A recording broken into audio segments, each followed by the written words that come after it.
जय श्री कृष्ण दोस्तों। आज हम आपके लिए शिव जी के 12 अनमोल वचन लाए हैं जो आपकी जिंदगी की तरफ देखने का नजरिया बदल देंगे। इन वचनों से बहुत लोगों का उद्धार हुआ है। बता दें कि शिव जी के अनमोल वचनों को आगम ग्रंथों का नाम दिया गया है। आइए दोस्तों, अब हम उन वचनों को आपके साथ साझा करते हैं।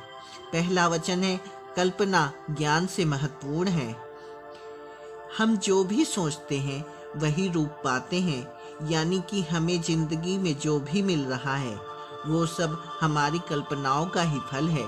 अगर आप जीतने की चाह रखते हैं तो आप जीत अवश्य पाते हैं। दूसरा वचन है, बदलाव के लिए जरूरी है ध्यान। अगर आपको जिंदगी में कैसा भी बदलाव चाहिए तो आपको छोटी छोटी बातों पर ध्यान देना होगा।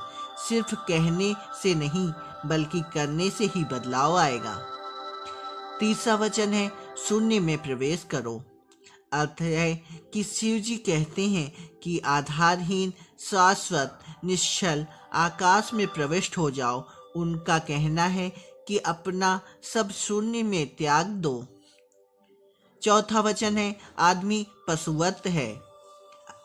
जब तक इंसान में राग, देश, ईर्ष्या, वैमनस्य, अपमान और हिंसा जैसी कई कमियां हैं, तब तक इंसान पशु में कोई फर्क नहीं है।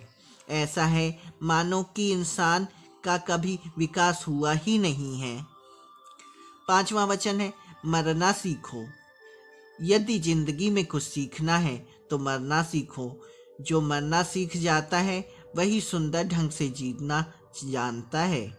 छठा वचन है, गायत्री मंत्र। एक बार माँ पार्वती ने पूछा था कि हे शिव, आप कौन सा योग करते हैं?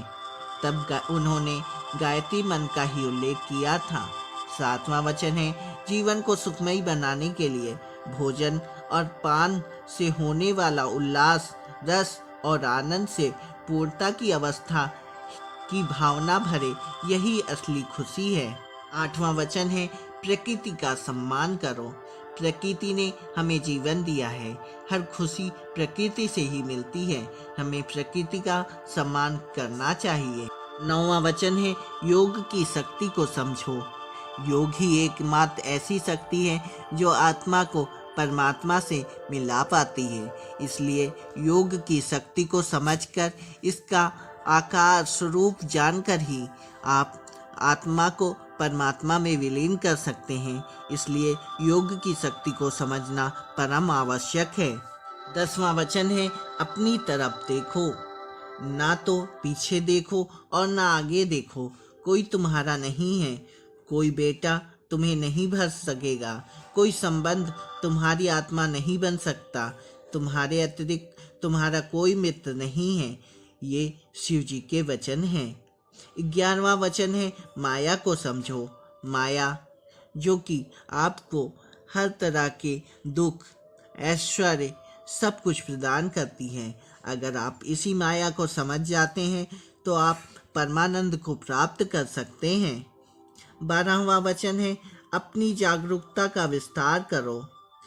जागरूकता जिंदगी में परम आवश्यक है, इसलिए इसका विस्तार करना भी आवश्यक है। जितनी जानकारी ज्ञान आप अर्जित कर पाते हैं, उसी से आपका विकास होता है।